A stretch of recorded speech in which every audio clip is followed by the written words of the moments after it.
Job capítulo 40, y después vamos a leer también una parte del 42.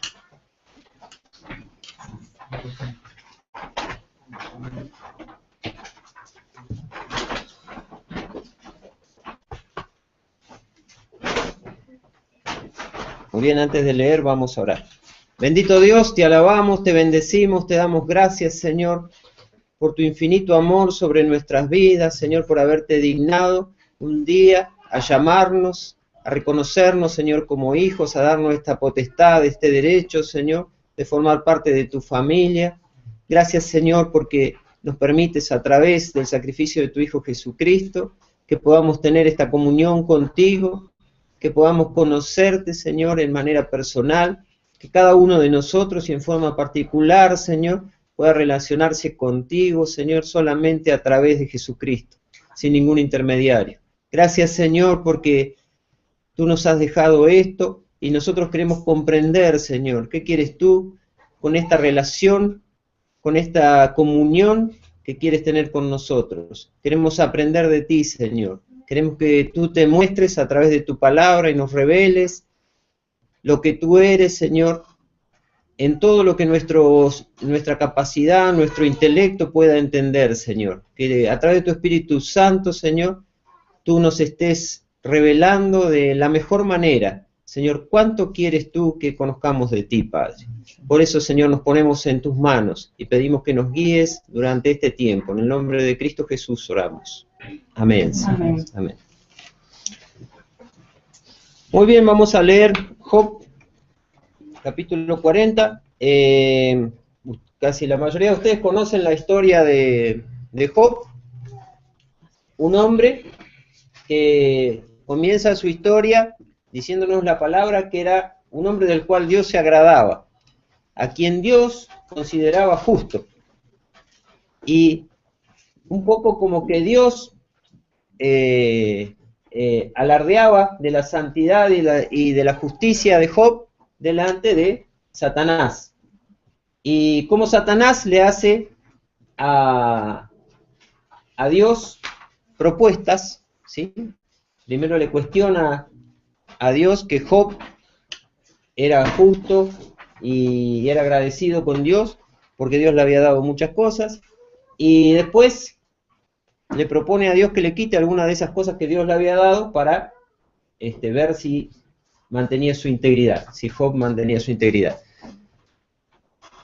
Se da esa posibilidad, primero le son quitados sus bienes, le es quitada también su familia, mueren sus hijos, y Job mantiene todavía su integridad en cuanto a su relación con Dios y en reconocer el señorío de Dios sobre su vida. Después Dios le permite a Satanás que le toque su cuerpo, que afecte su salud, para ver si no llegaba al punto Job de maldecir a Dios, y tampoco lo logra. Y después el pobre Job no solamente tuvo que sufrir todo lo que Dios permitió que Satanás le hiciese, sino que tuvo que sufrir a sus amigos, ¿sí? Sus amigos fueron y empezaron a tratar de indagar a ver cuál era la razón por la cual Dios lo había castigado, y lo empiezan a acusar de diversas cosas y a poner en duda su integridad. Después de esto, al final, Dios se encuentra con Job. Y en ese encuentro, Dios se presenta y empieza a hablar de algunos de sus atributos, de estos atributos de la naturaleza divina que solamente están en Dios y que nosotros conocemos muy bien. Nosotros sabemos que Dios es justo, sabemos que Dios es santo, sabemos que Dios es misericordioso, sabemos que Dios es eterno, que es infinito en cuanto a poder, en cuanto a conocimiento. Sabemos un montón de cosas acerca de Dios. Pero esta noche, leyendo Job y leyendo el Salmo 139, vamos a tratar de profundizar en qué tienen que ver los atributos de Dios conmigo. No vamos a analizar a Dios como quien pone algo en el microscopio y dice, bueno, Dios, y vamos anotando, Dios es esto, es lo otro, es aquello, ¿sí? Y buscamos en la Biblia un montón de textos para apoyarlo. Porque evidentemente que si nosotros decimos que tenemos comunión con Dios, tenemos una relación con Dios, estos atributos de Dios tienen que afectar esa relación. Así como los atributos o la falta de ellos en nosotros afectan nuestra relación con Dios, los atributos de Dios tienen que afectar mi posición delante de Dios. Y pensando un poco en el Salmo 139 y todo lo que David dice acerca de Dios y cómo eso afectaba su vida, estaba pensando en algún otro pasaje donde encontremos un hombre que se hiciese el mismo planteo. Y en el que veamos cómo Dios se revela a través de sus atributos y cómo eso afecta a la vida de un hombre, en este caso de Job. Así que vamos a leer Job capítulo 40. Dice, además respondió Jehová a Job y dijo, ¿es sabiduría contender con el Omnipotente? El que disputa con Dios, responda a esto. Entonces respondió Job a Jehová y dijo, he aquí yo soy vil, ¿qué te responderé? Mi mano pongo sobre mi boca. Una vez hablé, mas no responderé. Aún 2 veces, mas no volveré a hablar. Respondió Jehová a Job desde el torbellino y dijo, cíñete ahora como varón tus lomos, yo te preguntaré y tú me responderás. ¿Invalidarás tú también mi juicio? ¿Me condenarás a mí para justificarte tú? ¿Tienes tú un brazo como el de Dios y truenas con voz como la suya? Adórnate ahora de majestad y de alteza y vístete de honra y de hermosura, derrama el ardor de tu ira, mira a todo altivo y abátelo, mira a todo soberbio y humíllalo, y quebranta a los impíos en su sitio, encúbrelos a todo en el polvo, encierra sus rostros en la oscuridad, y yo también te confesaré que podrás salvarte tu diestra. Esa es la primera parte de la conversación entre Dios y Job. Evidentemente que Job viene de aprender una lección, ¿sí? Que llegamos al final de la lección, que él tenía que aprender. Y al final de esta lección, Job va a conocer a Dios, al Dios al cual él servía y obedecía y agradaba, porque Job empieza diciendo que era del agrado de Dios la vida de Job. Ahora, puede ser que nosotros vivamos una vida de obediencia a Dios, pero que todavía no conozcamos en profundidad cómo es el Dios al quien nosotros obedecemos, a quien seguimos. Necesitamos ubicarnos, ¿sí? ¿Ustedes vieron qué feo que es cuando hay personas que son desubicadas, ¿sí? Que tratan de una manera incorrecta a otra persona, ¿sí? Por ejemplo, que tratan una persona mayor sin respeto, que usan un lenguaje que no es el correcto en el lugar donde lo tienen que usar, ¿sí? Y evidentemente que si nosotros tenemos ciertos recaudos para tratar a las personas conforme el lugar donde estamos, no es de la misma manera que nosotros le hablamos a nuestro compañero en un partido de fútbol, ¿sí? Que hablamos con una persona donde vamos a ir a hacer un trámite, vamos a suponer en el registro civil, o ni hablamos de la misma manera cuando estamos tocando el timbre de una casa a una persona que le queremos predicar el evangelio, ¿no? Ni de la misma manera que hablamos si toca estar parado delante predicando en la iglesia, ni, bueno, en cada situación nosotros vamos adaptando nuestro léxico, nuestra manera de hablar, ¿sí?, a la situación. Ahora, ¿en qué manera nosotros nos relacionamos con Dios? ¿En qué forma nos relacionamos con Dios? Es evidente que esto tiene que ver con un montón de cosas, tiene que ver con nuestro contexto, ¿sí? Nosotros, los que vivimos en esta zona y que conocemos desde hace muchos años a los hermanos que vienen de Chile, ¿sí?, nosotros vemos la forma en que ellos se dirigen a Dios y lo hacen de una manera mucho más respetuosa que lo hacemos nosotros los argentinos, ¿sí? Al menos en el léxico. Muy bien. ¿Pero por qué?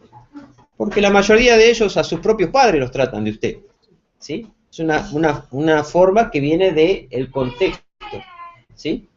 Del contexto donde se han criado, de la forma donde se han criado. Trata de dejarte la cabeza en su lugar y vamos a continuar. Y nosotros tenemos que pensar si Dios se agrada de la manera en que nosotros nos relacionamos con Él, ¿sí? Nosotros generalmente somos demasiado buenos con nosotros mismos y decimos, bueno, pero Dios me conoce, sabe cómo soy, se conoce lo más profundo de mi corazón, sabe cuáles son mis intenciones, ¿no? Y cuando decimos estas cosas ni sabemos lo que decimos, ¿sí? Porque ahora ya vamos a ver qué significa que Dios conozca lo más profundo de nuestro corazón, que sepa exactamente cómo somos, ¿no? Entonces, evidentemente que si realmente estuviéramos conscientes de que Dios sabe, ¿sí?, trataríamos, al menos en nuestra manera de relacionarnos con Dios, en cambiar, ¿eh?, nuestra forma de hablar con Dios, ¿sí? Y acá la primera pregunta que encontramos es si es sabiduría contender con el Omnipotente, ¿sí? ¿Cuál sería la respuesta? Una respuesta corta a esta pregunta. No. No. No es de sabios contender con el Omnipotente. Acá la contención, ¿sí?, está hablando de una disputa, ¿no?, de querer exponer nuestros argumentos delante de Dios, ¿sí? Nosotros somos de argumentar mucho, ¿sí? Nosotros sabemos que delante de las personas muchas veces la opinión depende de nuestros argumentos, ¿sí? Por ahí si los convencemos de nuestros argumentos, las personas pueden cambiar la opinión que tienen de nosotros.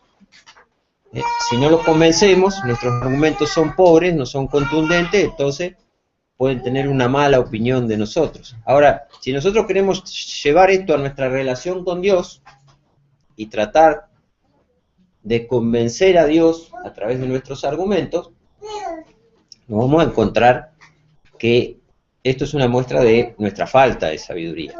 Es un problema nuestro también. Si nosotros leemos los salmos, vamos a ver cómo en muchos salmos David mismo trataba de argumentar con Dios. Y vamos a encontrar en la Biblia muchos personajes bíblicos, pasando por Moisés, los jueces, y vamos a encontrar en toda la Biblia personajes que querían exponer su idea para mostrarle a Dios que estaba un poquito equivocado, ¿sí? Y entonces argumentaba. Y el primer argumento que Dios dice para hacernos entender de que no es sabiduría contender con el omnipotente es que Él es omnipotente, ¿sí? Este atributo de Dios del todopoder, ¿sí? Nosotros no tenemos argumentos de poder contra Dios. Nosotros sabemos que en las negociaciones entre los países los conflictos se arreglan, ¿sí?, muy pocas veces por los argumentos y muchas veces por la fuerza. O sea, si yo no te puedo convencer con argumentos, te muestro el armamento que tengo, los misiles, listo, ya se acabó la discusión, ¿sí? Evidentemente que pasa lo mismo en todos los niveles, ¿no? no le dan a la policía largos cursos de oratoria para que aprendan a argumentar, sino le dan una pistola y un garrote, lo largan a la calle y ya encuentran una manera de que la gente se dé cuenta de que no es muy sabio ponerse a discutir con el que tiene el garrote y la pistola, ¿sí? Y la autoridad. Esto que se cae de maduro, nosotros muchas veces no lo tenemos en cuenta cuando nos relacionamos con Dios. ¿Sí? Existe una filosofía extendida entre el pueblo de Dios en que nosotros tomamos a Dios más como un amigo que como nuestro Señor y como el Señor omnipotente, ¿sí? Nos relacionamos con Dios con una familiaridad que hace que nosotros nos olvidemos con quién estamos hablando, ¿sí? Y si a esto le sumamos que hemos sido enseñados a través de la palabra, que nosotros no necesitamos ni intermediarios, ni un lugar especial, ¿sí? Porque, bueno, la Iglesia Católica suple esto con tremendos edificios, ¿sí? Con crear un clima en sus templos, cosa que uno al entrar en esos templos se sienta intimidado, ¿no? por el entorno, y entonces esto nos lleva a respetar el lugar. En cambio, nosotros, como sabemos que podemos relacionarnos con Dios en cualquier parte, que cualquier lugar donde se reúna el pueblo de Dios, ahí se termina constituyendo en la casa de Dios, porque ahí está la familia de Dios, ¿sí? Entonces, medio que no tenemos muchas cosas que nos ayuden a ubicarnos, ¿sí? Especialmente si estamos en nuestra pieza donde dormimos y hacemos otras cosas y donde están todas nuestras pertenencias y todo lo cotidiano, y Dios pasa a ser una cosa más cotidiana, ¿no? Entonces dice que respondió Job a Jehová y dijo: he aquí yo soy vil, ¿qué te responderé? Mi mano pongo sobre mi boca, una vez hablé, mas no responderé, aún 2 veces más, mas no volveré a hablar. Esto es lo que decíamos que Job estaba en el punto de haber aprendido la lección, ¿sí? O sea que ya había hablado, ya le habían pasado cosas, ¿sí? En su vida, ya le habían pasado cosas, y sabía que no tenía que hablar. Entonces Jehová le volvió a hablar y le dijo esta frase, ¿no?, tan impactante: cíñete ahora como varón tus lomos, yo te preguntaré y tú me responderás, ¿no? Le dice, bueno, a ver, Job, ubicate, ¿no? Ubicate. Como un hombre, parate, delante mío, ¿sí? O sea, no es que Dios quiere relacionarse con piltrafas humanas, ¿sí? No es que Dios quiere relacionarse con piltrafas humanas, porque nosotros somos su creación, en la cual Dios utilizó su omnisciencia, su omnipotencia, todos los atributos de Dios estuvieron al servicio de la creación del ser humano. Dios, teniendo toda su creación, los ángeles, ¿sí?, habiendo creado los animales, decidió crear al hombre. Y en la creación del hombre, Él puso todo lo que Él creyó necesario para tener un interlocutor válido, ¿sí? Un interlocutor válido. Dios hizo al hombre para tener con quién relacionarse por la eternidad. No fue una intención de poner un animalito más, un adornito más sobre la tierra. Le dio todo el poderío sobre el resto de la creación, lo puso que señorease sobre lo que había creado, lo hizo poco menor que los ángeles, y puso su imagen en él, lo hizo un ser espiritual, con este atributo maravilloso de transmitirle su eternidad. Puso eternidad en el corazón del hombre. Nosotros sabemos que, si bien tenemos un comienzo, ya lo vamos a ver ahí en el Salmo 139, no somos eternos hacia el pasado, porque fuimos concebidos en un momento y ahí comenzó nuestra vida física y nuestra vida espiritual. Pero eternamente somos eternos, ¿sí?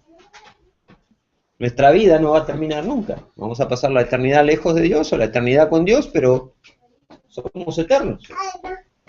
Así que Él nos dio todo esto y ahora le dice a Job, bueno, Job, pará, yo te creé un varón, ahora parate como un varón delante mío y yo te voy a decir unas cuantas cosas para que vos tengas en cuenta, ¿no?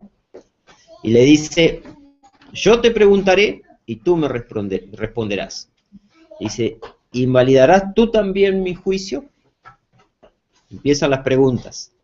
¿Me condenarás a mí para justificarte tú? ¿Sí? ¿Tienes tú un brazo como el de Dios? ¿Vas a hacer vos justicia por tu mano? ¿Podés hacer vos justicia con tu mano? ¿Sí?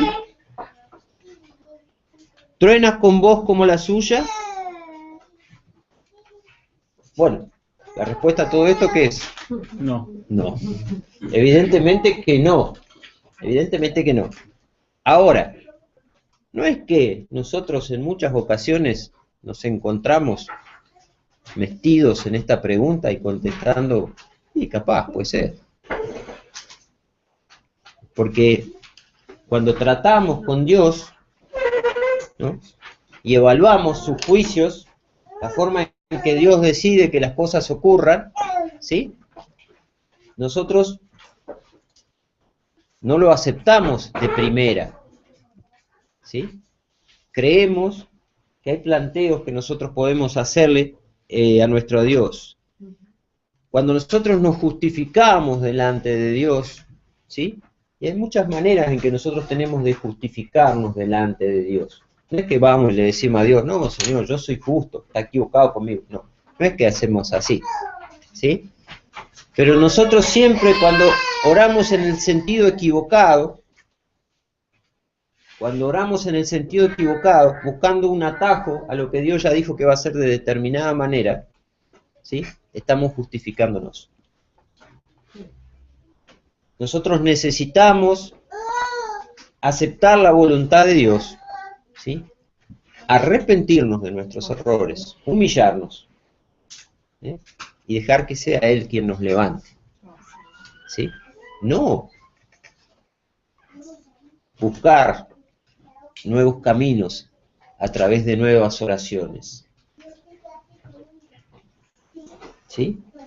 Nuevos caminos a través de nuevas oraciones. El Señor ya me dijo que no. Ah, no, pero yo escuché que decían en el canal de televisión cristiano, decían que si vos declarás que esto va a pasar en el futuro, va a pasar. No, pero Dios te dijo que no. Ah, bueno, pero el pastor dijo que vos podés declararlo para... No, no es así. No es así, ¿eh? No empeces a justificarte con palabras de hombre lo que Dios ya dijo claramente de que no es así. ¿Sí? Dice, tenés un brazo como el de Dios, ¿sí? Y el problema que tenemos nosotros es que nunca perdemos la esperanza de que se haga nuestra justicia, ¿sí? De que se haga nuestra justicia. No la de Dios, nuestra justicia. Esperar a que un día Dios le dé al otro su merecido, que era el merecido que yo quería. ¿Sí? para poder decir, viste que yo tenía razón, ¿sí? Y a veces Dios hace cosas completamente diferentes. Dios exalta a quien nosotros esperábamos que destruya, ¿eh? No tenemos ni idea de lo que Dios quiere hacer, ¿sí? Nuestra voz comparada con la voz de Dios no tiene ni punto de comparación, ¿sí? Si nosotros queremos que nuestra voz truene como truena la voz de Dios, lo único que podemos hacer es repetir la voz de Dios, repetir lo que Dios dice, ¿sí? Hasta el cansancio. Y entonces, un poco del poder de la voz de Dios va a recaer sobre nuestras vidas a través de la obra del Espíritu Santo, y Dios nos va a utilizar, ¿sí? Como usa las nubes para los truenos, ¿sí? En realidad, las nubes no tienen voz, ni garganta, ni cuerda vocal, ni nada de esto para hacer semejante ruido. Simplemente chocan. Simplemente chocan. Y a veces Dios va a hablar a través de nosotros, ¿sí? Como decíamos otras veces, haciendo de nosotros un buen ejemplo o una horrorosa advertencia para las demás personas, ¿sí? Bueno, después le dice otras cosas acerca de los atributos de Dios, ¿no? Adórnate ahora de majestad y alteza, vístete de honra y de hermosura, derrama el ardor de tu ira, mira a todo altivo y abátelo, mira a todo soberbio y humíllalo, míralo nada más, dice, ¿no? Míralo, ¿eh? A ver si vos, solamente con la mirada, podés lograr estas cosas. Y quebranta a los impíos en su sitio, encúbrelos a todos en el polvo, encierra sus rostros en la oscuridad, ¿sí? Cosas que solamente Dios puede hacer, ¿sí? Bueno, y después que hagas todo eso, dice, y yo también te confesaré que podrás salvarte de tu diestra. Dice así. Bueno, si vos crees que por tu propia mano podés salvarte, ¿sí? Bueno, hacé todas estas cosas, tenés estos requisitos, cosas para hacer, ¿no? Y después, bueno, si haces todo esto, yo mismo voy a decir, este se salva solo, no me necesita, ¿sí? Bueno, esto para que vean que Dios también hace chistes en la Biblia, ¿eh? Un poco irónico. Sí, un poco irónico, sí. Muy bien, vamos al 42, donde tenemos la respuesta de Job. Dice, respondió Job a Jehová y dijo, yo conozco que todo lo puedes, ¿sí? Al principio Dios le había dicho si era sabiduría contender con el omnipotente, ¿no? Y ahora Job dice, yo sé que vos sos omnipotente, que todo lo podés, que no hay pensamiento que se esconda de ti, que todo lo sabes, ¿sí? Que no hay nada que se escape de tu conocimiento, ¿sí? ¿Quién es el que oscurece el consejo sin entendimiento? Por tanto, yo hablaba lo que no entendía, ¿sí? Job había estado argumentando sobre muchas cosas, ¿sí? Y si nosotros tomamos los argumentos de Job, no tenemos tiempo ahora de tomar los argumentos de Job y analizarlos. Quizás Job es un buen libro para nuestro próximo estudio. Vamos a encontrar que si analizamos la vida de Job y los argumentos, vamos a decir, no, este muchacho tiene razón. ¿Sí? Este muchacho tiene razón. Él era justo. Fíjate lo que le estaba pasando. ¿Sí? Encima los otros venían y lo verdugueaban. Y bueno, y nosotros podemos ponernos en la piel de Job y acordarnos de todas las veces que hemos sido víctimas de injusticia y, bueno, y todo eso. Pero para darnos cuenta a nosotros que a pesar de que nosotros tengamos alguna buena razón para argumentar en nuestro favor, Dios sigue siendo Dios y el que decide lo que va a hacer de nosotros, ¿sí? hay que aprender lecciones como las que aprendió Job. Esto es tan importante que nosotros lo entendamos al relacionarnos con Dios, que no tiene nada que ver lo que yo puedo decir ante un Dios que me conoce como nadie me conoce. No tiene nada que ver lo que yo pueda decir. No tengo más que humillarme delante de la presencia de Dios, ¿sí? Humillarme, arrepentirme una vez más, derramar mi vida delante de Él, ¿sí?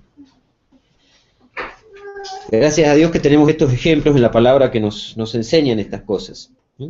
Dice, por tanto yo hablaba lo que no entendía, cosas demasiado maravillosas para mí que yo no comprendía. Oye, te ruego y hablaré, te preguntaré y tú me enseñarás. De oídas te había oído, mas ahora mis ojos te ven. Por tanto me aborrezco y me arrepiento en polvo y ceniza. ¿Sí? Llega Job a este punto, ¿sí? Llega a este punto donde sus ojos podían ver a Dios. Cualquiera hubiera dicho en Job capítulo 1 que si hay alguien en ese tiempo, allá quizás antes de los tiempos de Abraham, allá en el tiempo de los patriarcas, si había alguien que conocía a Dios y le servía y le obedecía, ese era Job. ¿Quién quería saber algo de Dios? Andaba a preguntarle a Job, ¿no? El mismo Job dice al final, yo había escuchado algo, dice, pero ahora mis ojos te ven, ¿sí? Entonces, es muy importante, así como Dios, a través de sus atributos, le enseña a Job cuál es su posición delante de Dios, que nosotros entendamos esto. Y el Salmo 139 nos va a ayudar a esto, ¿sí? Vamos al Salmo 139.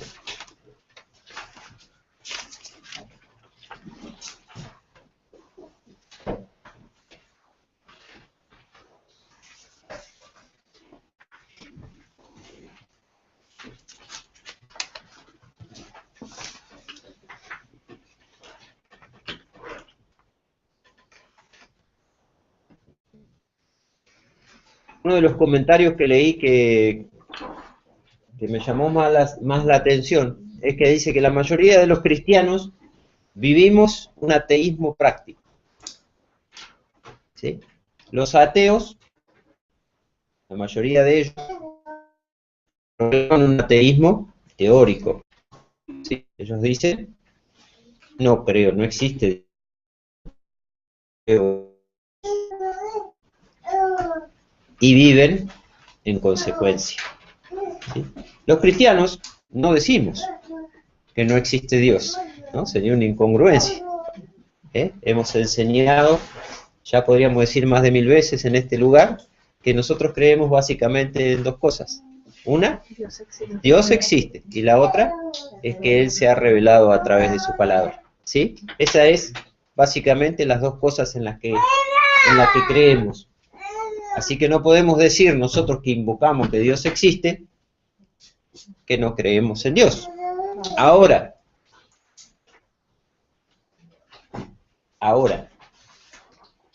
¿en qué Dios es el que yo creo? ¿Cuál es el Dios en el que yo creo? Entonces, vamos a la consigna número 2. Creemos en el Dios revelado en la Biblia, ¿sí? Creemos en el Dios revelado en la Biblia. Yo por lo menos, no sé ustedes. ¿Hay alguno que está conmigo o no? Amén. ¿Amén? Bueno, muy bien. Yo creo en el Dios revelado en la Biblia. Es con ese Dios con el que me tengo que relacionar y es en ese Dios en el que yo tengo que creer. Ahora, si yo por comodidad creo en Dios, pero creo en un Dios completamente limitado por mis conveniencias, practico un ateísmo práctico, ¿sí? Valga la redundancia. Practico un ateísmo práctico. ¿Por qué? Porque he ajustado a Dios a todo lo que no me incomode y me moleste. Eso es idolatría. Es idolatría. Una imagen que yo me he creado de Dios. ¿Sí? Ahora, ¿ustedes creen que esto es muy frecuente o no? Excesivamente. Cada uno tiene el tamaño de Dios que quiere. Exactamente, esto es excesivamente frecuente, es excesivamente frecuente. Y bueno, ¿y cuál es el antídoto? El antídoto es la fe irrestricta en la palabra y en la aceptación como mi Dios, de Dios de la Biblia. ¿Sí? Ese es el antídoto. Por eso que es tan importante que nosotros no solamente conozcamos a Dios de una forma empírica, o sea, basada en la experiencia, sino también que veamos en la palabra cómo es el Dios en el quien nosotros creemos. Y eso va a ampliar los límites de nuestras experiencias. ¿Sí? Va a ampliar los límites de las experiencias. ¿Por qué nosotros siempre insistimos que es tan importante que en las iglesias se enseñe la palabra? Porque existe un riesgo muy grande que el Dios al que se adora en algunas iglesias sea el Dios configurado por la experiencia de unos pocos. Y aún experiencias que no vienen de Dios. ¿Sí? Y entonces, más preocupante todavía. Por eso, que es fundamental que nosotros tengamos experiencias con Dios, porque nuestro Dios es un Dios vivo, poderoso, ¿sí? Que hace maravillas, que las sigue haciendo y las seguirá haciendo, ¿sí? Pero debemos a través de la palabra ver cuál es la estructura inamovible de ese Dios revelada a través de sus atributos.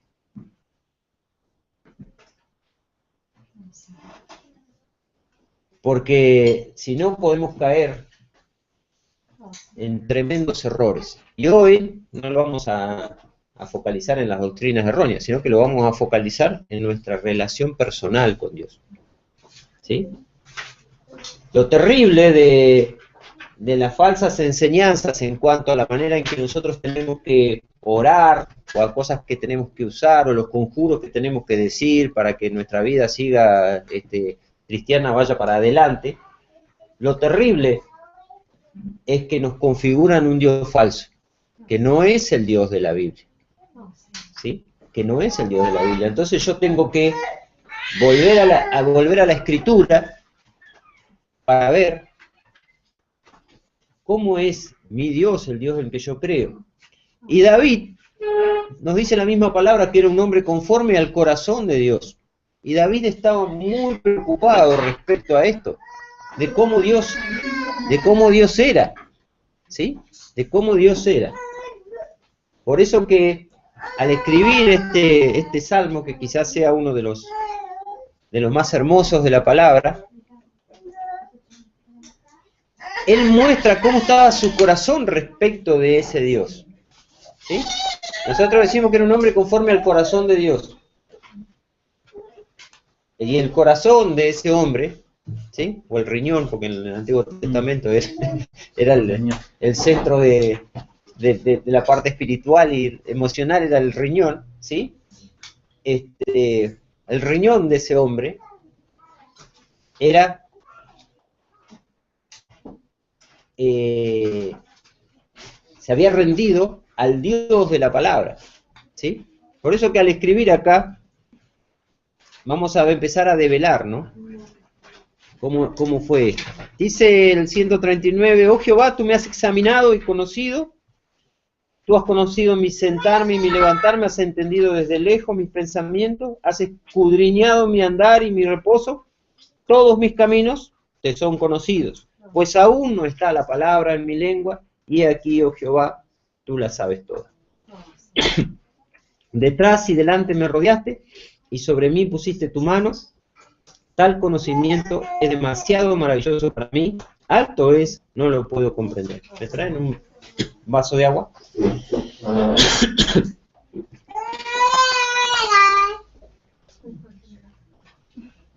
Hay una palabra que se repite, pero que está traducida de distintas maneras en distintos versículos. Es la palabra que se traduce a veces examinar, a veces escudriñar, ¿sí? Es una palabra que en hebreo significaba escarbar, ¿sí? Cavar.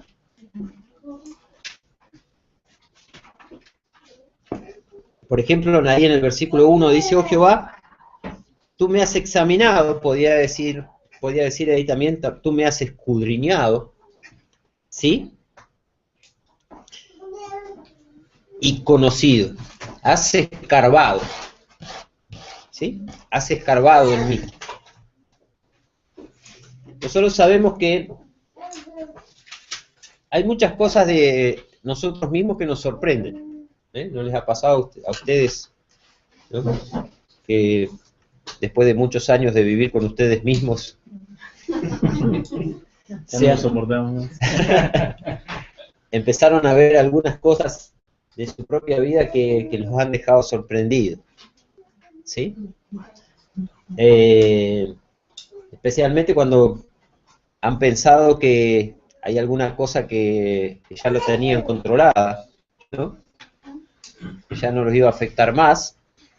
De golpe, en una situación, volvemos a las mismas reacciones que teníamos antaño, o cuando nos enfrentamos a situaciones completamente nuevas, empezamos a ver en nosotros reacciones completamente nuevas, ¿sí?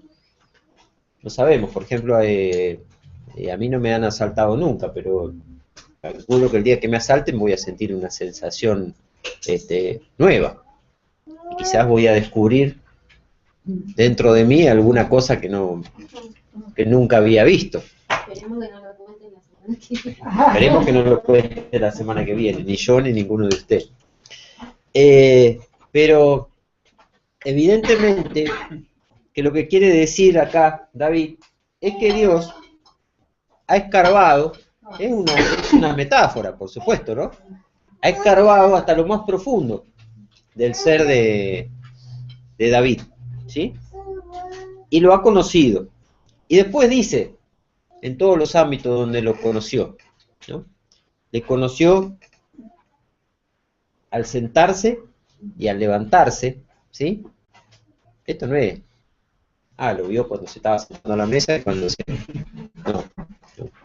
En todos los extremos de su vida. En todos los extremos de su vida, ¿sí? En el momento que se decidía hacer algo, en el momento que agotado o abatido, ¿sí? O pensando, decía no, se quedaba tranquilo, ¿sí?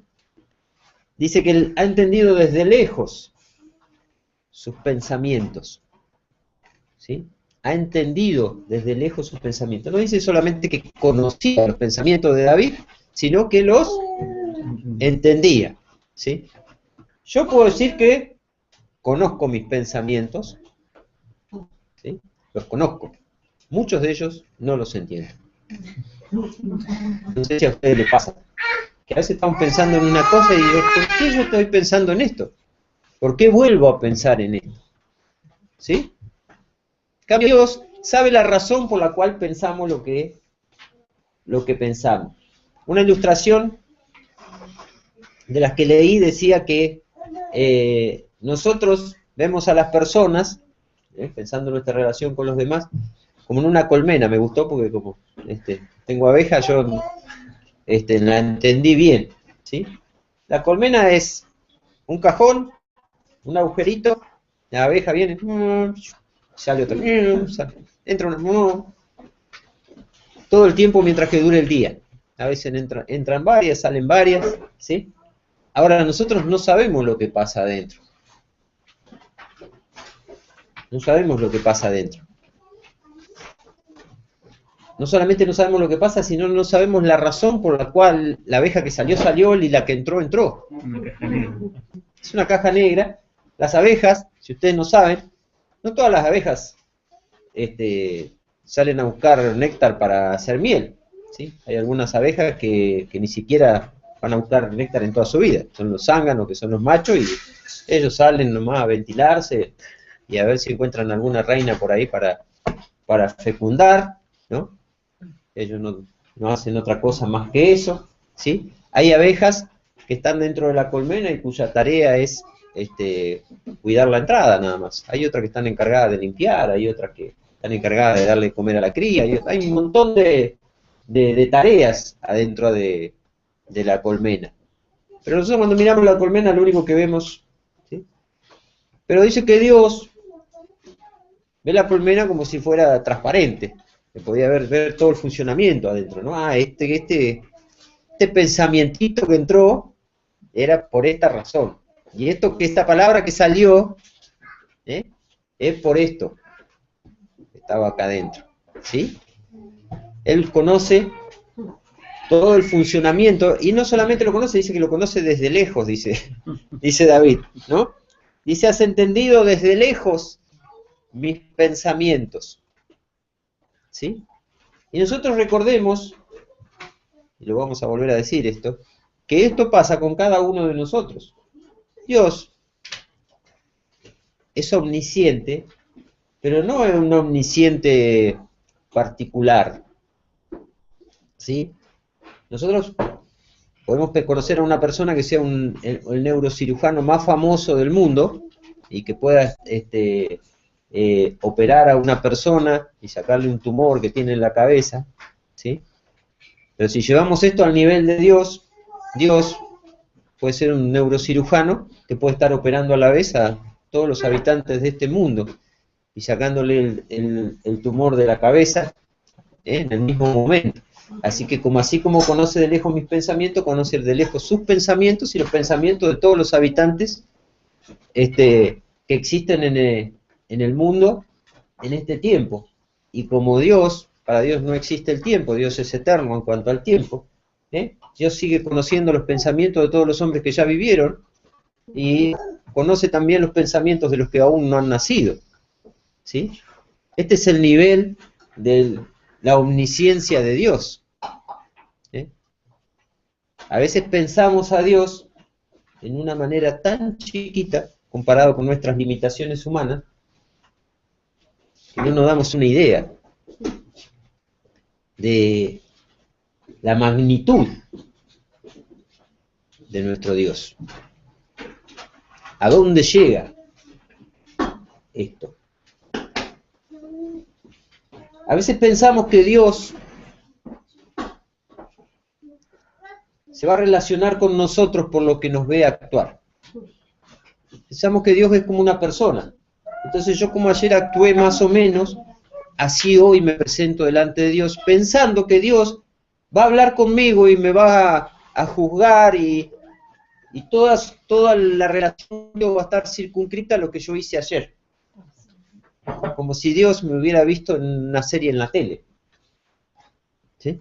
No como que Dios conoce exactamente, no solamente lo que yo pensé ayer, y lo que hice ayer, sino lo que me llevó a pensar lo que pensé ayer, a hacer lo que hice ayer, y cuáles son las razones y las motivaciones por las cuales yo estoy orando en este momento, para tratar de que Dios se olvide de lo que yo hice ayer, y agarrarlo desprevenido mañana, ¿sí?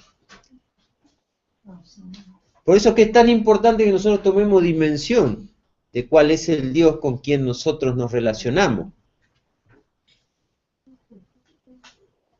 Nosotros pensamos que muchas veces podemos apaciguar a Dios con gestos, ¿no? Hacemos determinadas cosas y decimos, bueno, con esto más o menos la voy llevando, ¿no? Debe estar contento conmigo. Sí, Dios debe estar contento conmigo porque estoy haciendo estas determinadas cosas, ¿sí? Esto pensaban la mayoría de los hombres hasta que un día que vino Jesús y les dijo que que cualquiera que mira a una mujer para codiciarla, ya adulteró con ella en su corazón. Entonces ahí pensaban que los santos eran los que no habían concretado, ¿sí? Ninguno pensó que solamente pensando, ¿sí? Pero para Dios los pensamientos son palabras y las palabras son hechos. No hay diferencia entre pensamiento, palabra y hechos. Así que cuando David dice que aún no está la palabra en mi boca y he aquí, oh Jehová, tú la sabes toda, aún no están los pensamientos para concretar hechos pecaminosos, ¿no?, en mi mente, y Dios ya conoce de antemano el desarrollo de esto. Esto nos tiene que llevar a que en el momento de la oración nosotros tenemos que cambiar nuestra manera de relacionarnos con nuestro Dios. Porque estamos tan acostumbrados a manipular a los que nos rodean con nuestras palabras y con nuestra actitud y con nuestros argumentos, que podemos caer en el error de querer manipular a Dios a través de nuestra oración, ¿sí? Dice acá que todos mis caminos te son conocidos, ¿sí? No sé si ustedes alguna vez vieron el mapa de caminos de la República Argentina, ¿sí? Las rutas, bueno, van todas para Buenos Aires, no sé si más o menos las vieron, pero es una red tremenda que va por todo el país y llegan hasta Buenos Aires, ¿no? Y interesante, cuando se inventó el GPS, cómo han logrado con bastante aproximación conocer casi todos los caminos y las calles de las ciudades. Y uno pone, cuando nosotros viajamos de Paraguay acá, con nuestra primera experiencia con GPS, estábamos en una callecita, en un pueblito en las afueras de Asunción, una calle de tierra, ¿sí?, a la sombra de un árbol, y pusimos la dirección de donde estábamos y la dirección de nuestra casa, y el GPS nos fue guiando, porque la mayoría de los caminos, no todos, la mayoría de los caminos le eran conocidos. Así Dios conoce todos nuestros caminos, nuestras cortadas, nuestras chicanas, todas las cosas que nosotros estamos, nuestros atajos que tratamos de tomar, todo lo que nosotros tratamos de hacer, los caminos por donde agarramos habitualmente para hacer ciertas cosas, ¿no? Y Dios dirá cuando nos ve actuar, ¿no? Otra vez va a ir por ese lado, ¿sabe qué? Que por ahí no va la cosa, y otra vez, y otra vez, y otra vez, y otra vez toma el camino más largo, ¿sí?, para llegar a confesar este pecado cuando sabe que esto solamente le va a traer tristeza, dolor, frustración, ¿sí? Dios conoce todos nuestros caminos. Por eso es que es tan importante entender eso, para no repetir errores. Para no repetir errores. Por eso que tenemos que tomar la actitud de Job. Decir, no, ahora yo voy a preguntar. Mejor voy a preguntar, ¿no? Mejor voy a preguntar cuál es el mejor camino delante de Dios. Y preguntarle a Él qué es lo que quiere, por dónde tengo que andar, ¿no? Para no cometer los mismos errores, ¿sí? Quiero transmitirle la sabiduría del que tiene más años, porque esto no es una constante, no es verdad, pero a medida que pasan los años nosotros cada vez más nos damos cuenta de que no podemos repetir los mismos errores, ¿sí? El Señor ya conoce todos nuestros caminos, nuestras avivadas, ¿sí?, nuestra manera de actuar, Él ya las conoce. Así que, ¿por qué no cambiar y presentarnos delante de Él como lo que somos? Y decir, Señor, acá estoy, decime vos qué tengo que hacer, para dónde tengo que ir, ¿sí? A veces le vamos a Dios con el itinerario, ¿no? Señor, quiero esto, acá, allá, después me gustaría esto, un arbolito acá, una casita, el auto, y llevamos con el plan al Señor, ¿sí? Muy bien. Dice...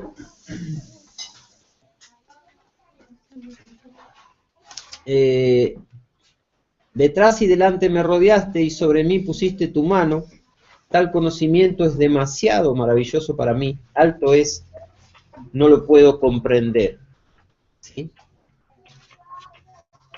Alto es, no lo puedo comprender. Vamos a leer también el versículo 10, que dice, aún allí me guiará tu mano y me asirá tu diestra. ¿Sí? El 5 dice, delante y detrás y delante me rodeaste y sobre mí pusiste tu mano. Y el 10 dice, aún allí, en cualquier lado, me guiará tu mano y me asirá tu diestra. ¿Sí?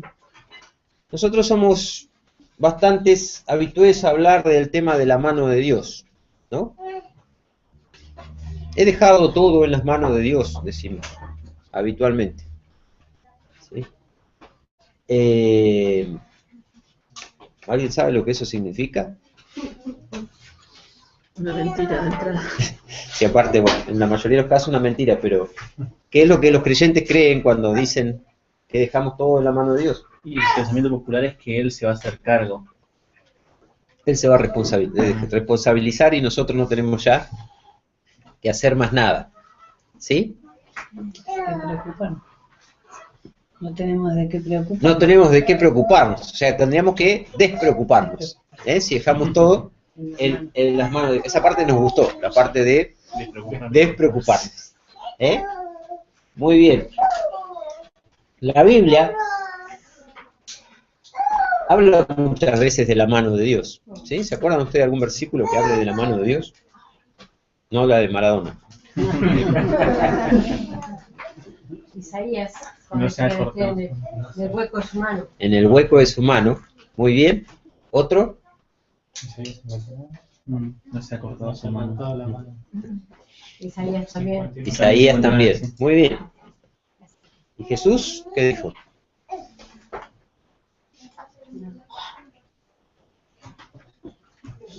Mis ovejas oyen mi voz y me siguen y nadie las arrebatará de mi mano. ¿Sí? Bueno, hay algunas cosas que podemos decir acerca de la mano de Dios. ¿Sí? Especialmente por la revelación del Nuevo Testamento. De que si nosotros somos sus ovejas, ¿sí? Le seguimos, nadie nos va a arrebatar de las manos de Dios. Que la mano de Dios estamos seguros, ¿sí? En la mano de Dios estamos seguros. Y al decir acá David, sobre mí pusiste tu mano, está hablando acerca de protección de Dios, ¿sí? Dios nos está protegiendo con su mano. Y también al decir que me guiará tu mano, ¿sí? La mano de Dios me va a indicar, ¿sí? A veces va así y otra vez así. Así otra vez. Me va a indicar, claro, o así, ¿no? Dios me va a indicar hacia dónde yo tengo que ir. Pero también dice que me asirá, ¿no? Esto que nos da la impresión de que nos toma para que no nos caigamos, nos va a sostener como cuando estamos colgando del precipicio, ¿sí? Son distintas maneras en que nosotros podemos sentir la mano de Dios, ¿sí? Así lo sentía David, así sentía David esto de la mano de Dios. Cuando nosotros oramos a nuestro Dios, ¿cómo sentimos esto de la guía de Dios, la dirección de Dios, la protección de Dios? ¿Sí? Nosotros pensamos que la vida cristiana suele ser un camino angosto, ya ahí estamos bien bíblicamente, ¿no? Es un camino angosto por donde nosotros vamos, ¿eh? Pero no nos imaginamos así como yendo de perfil entre dos paredes, sino que medio que vamos rebotando contra los costados, ¿no? Y que Dios nos va protegiendo, mientras que nosotros vamos por ese camino angosto rebotando contra los bordes, ¿sí? La idea bíblica más que esto es que Dios necesita ser nuestra guía constante, y nuestra protección constante. Porque evidentemente que esa mano de Dios, esa ilustración de la mano de Dios, depende de lo que leímos en el Salmo 91, ¿sí? El que habita al abrigo del Altísimo, ¿sí? Esto quiere decir que nosotros tranquilamente nos podemos salir de afuera de la mano de Dios, ¿sí? Podemos salirnos fuera de la mano de Dios. En la Biblia tenemos un montón de advertencias de salirnos fuera de la mano de Dios y sufrir las consecuencias. Por eso que es tan importante que entendamos, cuando oramos, que la mano de Dios no es la mano de un maniquí, que nosotros podemos ponernos arriba nuestro en una oración, ¿no? Y decirle al Señor, bueno, que Él me cubra con su mano, que Él me guíe con su mano, y nosotros tomar la mano de Dios, sino que nosotros necesitamos comprender que al Dios al que le estamos pidiendo estas cosas es el Dios, creador del universo, que conoce mis pensamientos desde lejos, que antes de que esté la palabra en mi boca ya la conoce, que conoce las intenciones de mi corazón, ¿sí? Y que aún, a pesar de que yo no le pida ninguna de estas cosas respecto de su mano, Él lo va a hacer, ¿sí? A veces nosotros creemos que a Dios hay que recordarle el libreto, ¿sí? Hay que recordarle el libreto. Pero en realidad nosotros tenemos que presentarnos delante de Dios y derramar nuestra vida mostrando que hay poco de lo que nosotros podamos hacer y hay mucho que Dios ya sabe cómo hacerlo, ¿sí? Por eso que dice David que ese conocimiento es demasiado maravilloso, abrumador, ¿no? Para él. Es un conocimiento abrumador. Ahora, nosotros somos unos pobres proletarios que desarrollamos nuestra vida acá en la ciudad, estamos protegidos por las autoridades, por las leyes, tenemos un montón de comodidades en nuestra casa, tenemos un montón de cosas. David era un rey, ¿sí? Que tenía atributos de rey, el poder de un rey, los peligros de un rey, ¿sí? ¿Lo quisieron matar alguna vez a David? Sí. Varias veces, ¿sí? Ahora, cuando David entendió esto de la mano de Dios, dice, yo estoy maravillado. Al entender que la mano del Dios omnipotente, omnisciente, eterno, con quien nadie puede contender, ni siquiera argumentar, estaba sobre él, él se sintió abrumado, maravillado, ¿sí? Maravillado. Ni siquiera trató de explicarlo, dijo yo, no lo puedo explicar cómo es esto de estar en las manos de Dios, de sentirse en las manos de Dios, ¿sí? De sentirse en las manos de Dios. Yo me acuerdo la canción de Marcos Vidal cuando dice que despertó en el redil entre algodones y cuidados del pastor, ¿no? Es sentirse así, sentirse cobijado de tal manera en las manos de Dios que no podemos entender ¿no? Esta sensación de seguridad. Y entonces, bueno, después de decir estas cosas, él empieza con quizá la parte más conocida de este salmo, ¿no? Que es: ¿a dónde me iré de tu espíritu y a dónde huiré de tu presencia? Si subiera a los cielos, allí estás tú, y si en el Seol hiciere mi estrado, he aquí allí tú estás. Si tomare las alas del alba y habitar en el extremo del mar, aún allí me guiará tu mano y me asirá tu diestra. Si dijere ciertamente las tinieblas me encubrirán, aún la noche resplandecerá alrededor de mí, aún las tinieblas no encubren de ti, y la noche resplandece como el día, lo mismo te son las tinieblas que la luz. ¿Sí? Todo este pasaje que leímos, del 7 al 12, nos está hablando de que no hay ningún punto geográfico ni ninguna situación determinada donde nosotros nos podemos salir de la cobertura de Dios, del conocimiento de Dios. ¿Sí? No hay ningún escudo que nosotros podamos poner para que Dios deje de conocernos, ¿no?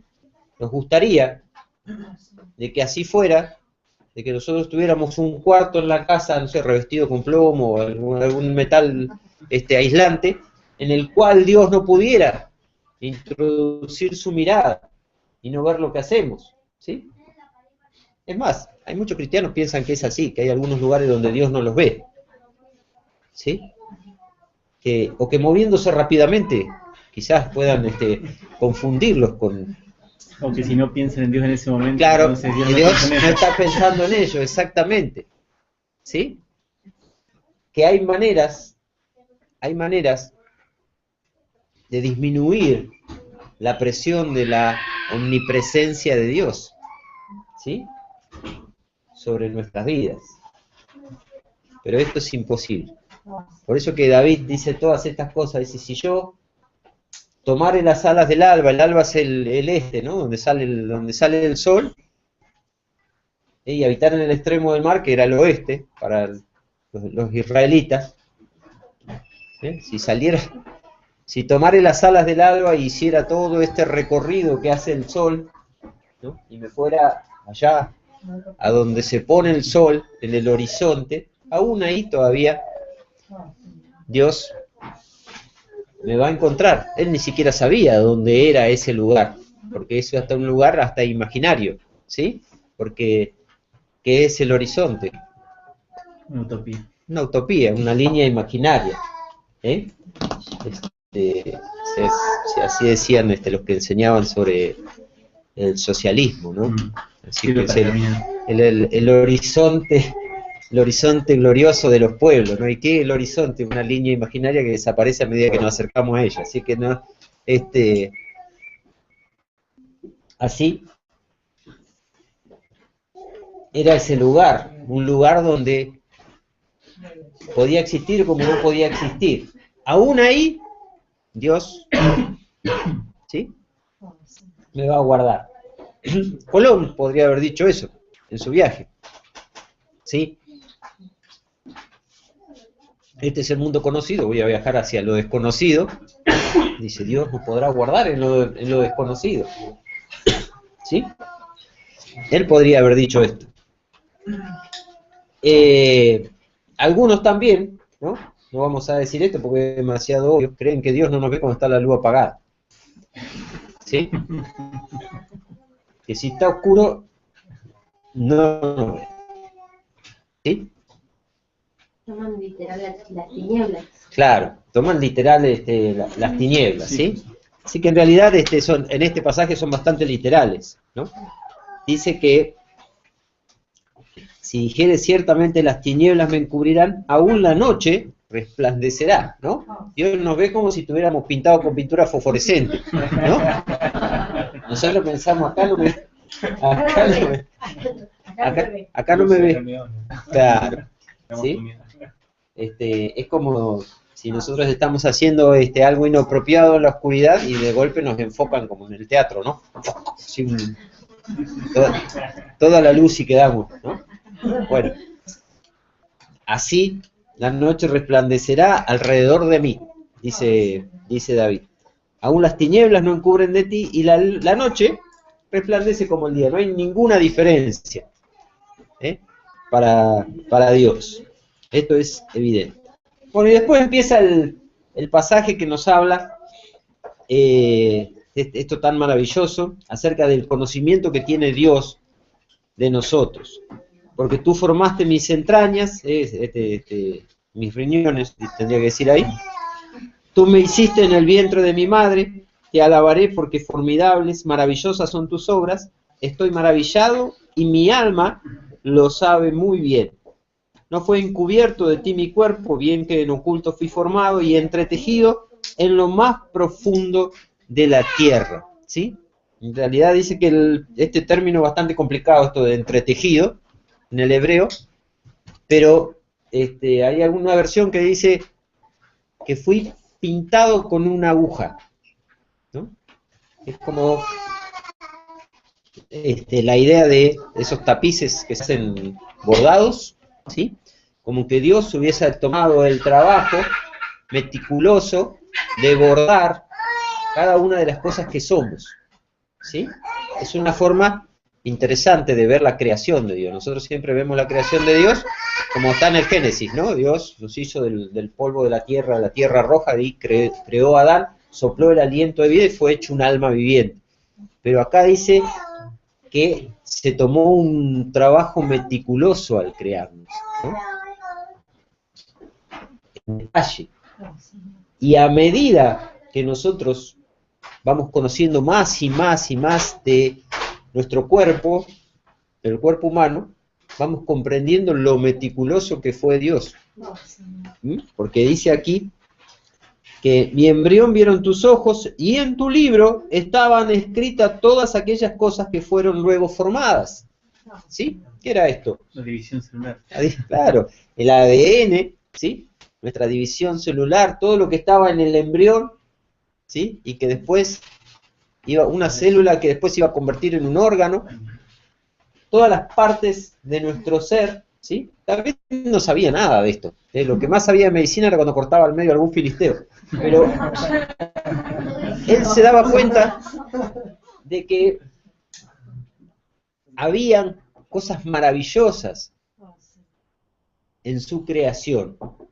¿Sí? Él comprendía de que había cosas maravillosas, que hay partes de nuestro cuerpo que Dios ha creado y que solamente nos van a servir para un tiempo de nuestra vida, ¿sí? Cualquier parte de nuestro ser que tomemos, el ojo, o cualquiera de nuestros órganos, en los sistemas hormonales, lo que tomemos, nuestra piel, son obras de ingeniería divina, ¿no? Que nosotros no podemos comprender. Todavía hay un montón de cosas que están en nuestro cuerpo que los científicos no saben ni para qué están, cuál es la razón por la que están, ¿sí? Las amígdalas todavía no se ponen de acuerdo los médicos si tienen que estar o no tienen que estar. El apéndice, ¿sí? Y muchas otras cosas en nuestro cuerpo. Y vuelve, dice, en tu libro estaban escritas todas aquellas cosas que fueron luego formadas sin faltar una de ellas. Cuán preciosos me son, oh Dios, tus pensamientos, cuán grande es la suma de ellos. Si los enumero, se multiplican más que la arena. ¿Sí? Evidentemente que en nuestro registro de ADN, ¿sí? Hay tantos detalles acerca de cómo nosotros somos e íbamos a ser, ¿sí? En aquella primera célula estaban todas estas cosas escritas, ¿sí? Aquí David lo ilustra con el libro de Dios, ¿sí? Y el ADN era este libro de Dios que él creó. Los científicos, pobrecitos, no han podido llegar más que a contar los genes y decir que somos muy parecidos a los ratones y a los chanchos, ¿no? Evidentemente que uno más que otro. algunos más que otros, ¿sí? ¿Sí? Unos más parecidos a los ratones y otros más parecidos a los chanchos. Pero evidentemente que no se han dejado maravillar por la obra de Dios, ¿sí?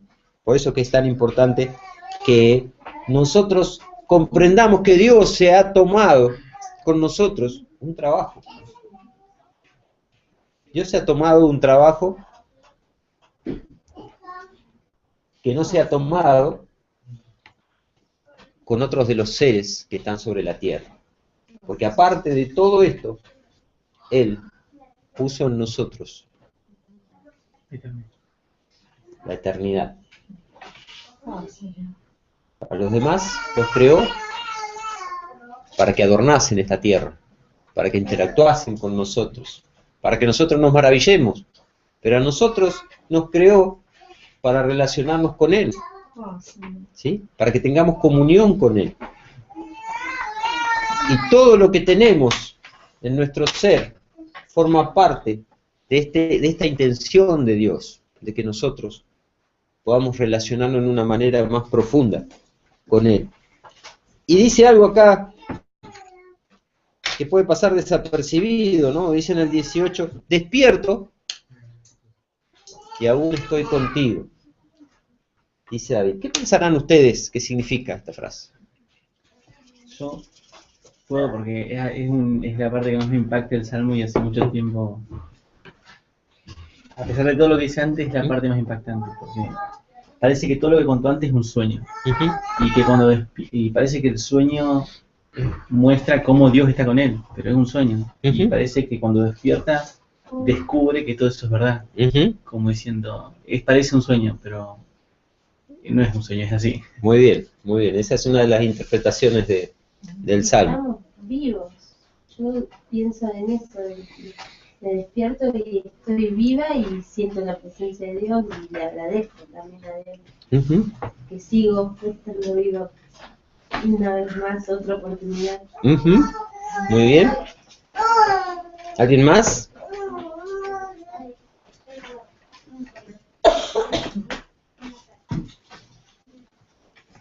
Sí, en oportunidades se me ha dado por pensar y analizar de qué manera Dios nos ha hecho, como decías, meticulosamente cada forma de nuestro cuerpo, porque por ahí soy un poco curiosa cuando que los órganos de los oídos, que el martillo, que el yunque, que todas esas cosas que aparecen en el ambiente del cerebro, todas las venitas, todo eso chiquitito que a uno le parece que todo es funcionamiento, es como una maquinaria tan perfecta y uno se pone a analizar esas cosas y dice, oh, Señor, la verdad que es maravilloso pensarlo, y es maravilloso también esto de despertar y estar con Él, porque es maravilloso, uno se despierta y dice, pensar que dormí toda la noche y me desperté y estoy viva y lo siento al Señor en mi presencia. Muy bien. Es hermoso. La idea es esta, ¿no? De que David, después de relatar esto que nace en la omnisciencia de Dios, ¿sí? Su omnipotencia, termina toda esta parte con relación, ¿sí? A Dios. Él dice, Dios es de esta manera, nos ha hecho de esta forma tan maravillosa, ¿sí? Y cuando yo despierto, Él está conmigo. Y yo estoy con Él, ¿sí? Hay una relación entre David y Dios que no se pierde cuando dormimos, ¿sí? Nosotros podemos pasar nuestro día con un montón de actividades y cosas que vamos haciendo desde que nos levantamos, ¿sí? Puede ser que el día sea un domingo, que vamos a la iglesia, entonces escuchamos, estudiamos la palabra, Después vamos, alabamos, otra vez recibimos del Señor y decimos, bueno, hoy ha sido un día en donde me he sentido cerca del Señor. Me voy a dormir, ¿sí? Y cuando me despierto, el Señor todavía está conmigo, ¿sí? El Señor todavía está conmigo. Y yo todavía estoy con el Señor, estoy en comunión con Él, ¿sí? Ahora, en un día habitual, martes, ¿no? Miércoles, un día complicado, tenemos que trabajar, tenemos que, se nos rompe la bici o el auto o la moto y se nos enferma el nene y tenemos que ir a la guardia y tenemos que salir y se nos perdió el pendrive con el trabajo que tenemos que presentar en la facultad y nos pasan estas cosas. Esto es para demostrarle que mi Carlos está escuchando. Y nos vamos a dormir, ¿sí? ¿Y cómo nos despertamos? Con la conciencia de Dios, que el Señor está con nosotros, ¿sí o no? Sí. A veces sí, a veces no. A veces sí, y a veces no. Cualquiera. A veces cualquiera, ¿no? A veces me despierto y lo primero que pienso, Señor, me recuperaste el trabajo del pendrive. claro, claro, ¿arrancará el auto? ¿Arrancará el auto? Yo puse el pendrive en tu mano. Sí. Yo puse el pendrive en tus manos, no. Me tendría que haber quedado levantado haciendo el trabajo nuevo, pero no. Mejor puse el pendrive en tus manos para que, ¿no? Pero, sí. Lo que pasa es que según la edad también de la persona, nosotros como personas somos personas grandes ya, aquello de en paz me acostaré y así mismo dormiré porque soy en ti Jehová he confiado y capaz que a la mañana nos levantamos con el mismo pensamiento porque hemos dormido bien y también agradeciéndole porque hay situaciones que vivimos las personas mayores que ni las pensamos y bueno, Dios nos guía. Hoy, por ejemplo, un día miércoles común de todos los días, nosotros fuimos a la orilla del río de Cervantes a pasar el mediodía, porque fuimos a ver la nieta, a Cervantes la esperamos a la salida del colegio, fuimos a almorzar con ella al río, a pasar el rato, y vimos todo eso de lo que Dios ha creado, esos sauces maravillosos, ese espacio de río que había. Y fuimos con la nenita más chiquita, con Génesis, con Delfines. Entonces vieron la mano de Dios. Ahí vieron la mano de Dios. En realidad sí. Y Muy fuimos bien. Y volvimos en el auto. Y Dios nos guardó. Y después vine a trabajar, igual convengamos, a estar con la señora que estoy cuidando. Y bien, porque Dios me conserva esa manera de estar sin estar mal ni nada por el estilo, más allá que estoy cuidando a una señora que tiene sus arranques, y bueno, pero Dios me sostiene en todas esas cosas. Muy bien, el despertar con Dios es despertar con la conciencia de Dios, ¿no? O sea, cuando yo digo que creo en Dios y creo que Dios existe, ¿sí? No es algo de lo cual yo me tengo que convencer todos los días, ¿sí? Cuando yo me despierto y digo, Dios está conmigo, el primer pensamiento en mi mente es el Señor, es que ese Señor es una realidad en mi vida, ¿sí? Y que ha ocupado espacios, yo lo he dejado ocupar espacios en mi mente, ¿sí? Todo este desarrollo que David hace en cuanto a que Dios ha sido su creador, de que nunca lo abandona, de que ha llenado todas las áreas de su vida y él comprende lo que ese Dios es en realidad, ¿sí? Hace que cuando él se despierte su primer pensamiento sea Dios. ¿Cómo sería el pensamiento de Adán cuando se despertaba? ¿Sí? ¿Qué pensaría Adán cuando se despertaba? Consciente de las 24 horas. Consciente las 24 horas de la presencia de Dios, ¿sí? ¿Usted piensa que Adán dormiría tranquilo en el Edén? Estaba Dios ahí, ¿sí? Era la conciencia de la presencia de Dios todo el tiempo, una relación personal con Dios. Bueno, esto parece idílico, ¿no? Viene todo, tiene todo bárbaro. Todos nosotros, en mayor o menor medida, algún día de nuestra vida nos despertamos en la conciencia de que creíamos en Dios y que Dios estaba con nosotros. Otros días no tanto. ¿Sí? Otros días no tanto.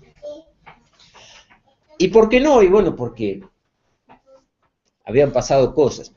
El Salmo 139 después tiene toda una parte que uno dice acá, me parece que le agarraron un pedazo de otro salmo y lo pusieron acá, ¿no? Dice, de cierto Dios harás morir al impío y no sé qué, aborrezco a los clavos, porque está tan emocionado con todo lo que venía diciendo. Dice, ¿cómo puede haber gente que no crea en Dios? Que ande adorando estatuas, cosas de piedra, que le haga sacrificio, que maneje su vida por estas cosas, ¿no?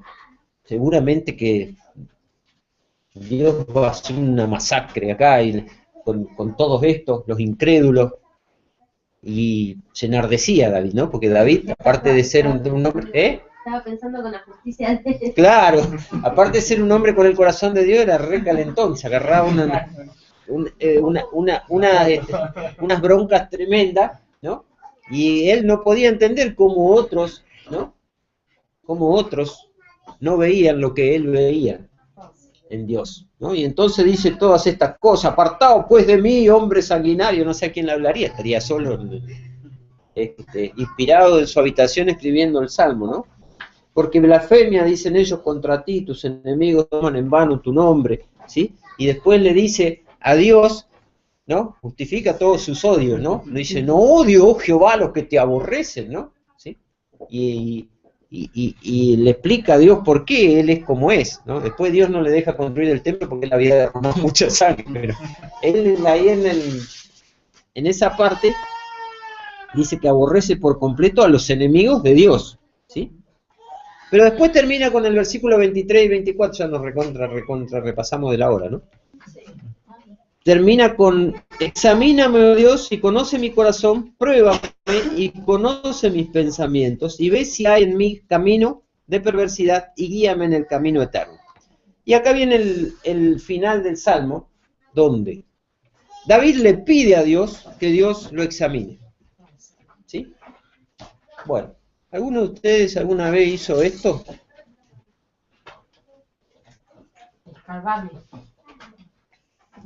Escarbame, Dios. Metete en mí, examiname. ¿Sí? Ahora, rápidamente, y nos vamos. Rápidamente, si Dios tuviera que examinarnos, y ese examen fuera como un examen, ¿sí? ¿Cuál sería alguna de esas preguntas del examen? ¿Qué? Dice acá, examíname, oh Dios, ¿sí? Fíjense, lean el versículo. Conoce mi corazón, pruébame, conoce mis pensamientos, ve si hay en mí camino de perversidad y guíame en el camino eterno. Si Dios tiene que examinarme, y ese examen fuese mediante preguntas que Él me hiciera, ¿cuáles serían esas preguntas? ¿Me amas? Muy bien. ¿Estás arrepentido? Muy bien. ¿Me amas? ¿Estás arrepentido? ¿De verdad querés que tenga el control de tu vida? Bueno. ¿De verdad querés que tenga el control? Lo primero que diría, examíname Dios, diga, ¿en serio? ¿En serio? ¿En serio? ¿En serio? ¿En serio? ¿Estás seguro? ¿Sí? ¿Alguna otra cosa?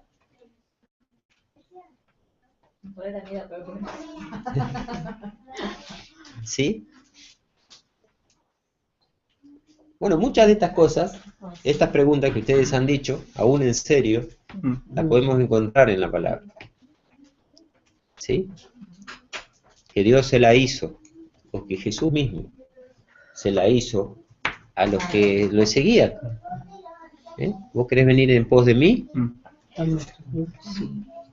Tomá la cruz, vendé todo lo que tenés. Deja todo. ¿Me amas, Pedro? ¿Sí?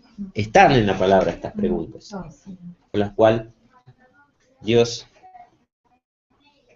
va al fondo de nuestras intenciones y nos dice cuáles son realmente nuestras intenciones, cuáles son realmente nuestras intenciones.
Repasemos.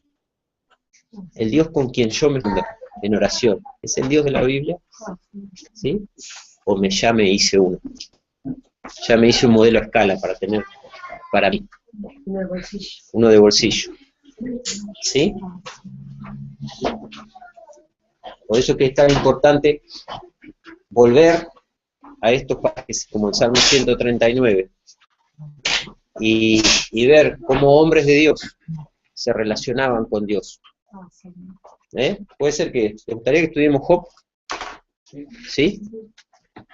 Tenía un libro muy bueno, yo no sé si lo tengo todavía. Jesús responde a Job, excelente. Déjalo, nomás que ya sé quién es. Y podemos ver la relación entre un hombre y Dios, ¿no? La relación profunda entre un hombre y Dios, ¿sí? Por eso que usemos este salmo, volvamos a nuestra casa, volvamos a leerlo y volvamos a pensar en estas preguntas. Si Dios me tuviera que hacer un examen a mí, si tuviera que revisar mi vida, ¿por dónde empezaría? ¿Sí? Es la misma persona, ¿no? Sí.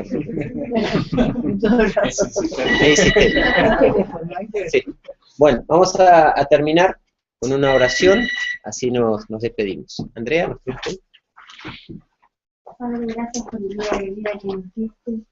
Gracias porque nos dejamos de maravillarnos, Señor, por todo lo que haces en nuestras vidas. Amén. Y por todo el conocimiento que nos vas dando, Señor, a medida que te buscamos. Te pedimos, Señor, que seas consciente de tu presencia cada momento, que seamos generosos, Señor, de ti, que tengamos respeto y que también dejemos que el Espíritu, Señor, nos guíe en cada momento. Y ahora te pedimos que nos acompañes a nuestro hogar, en el nombre de Jesús.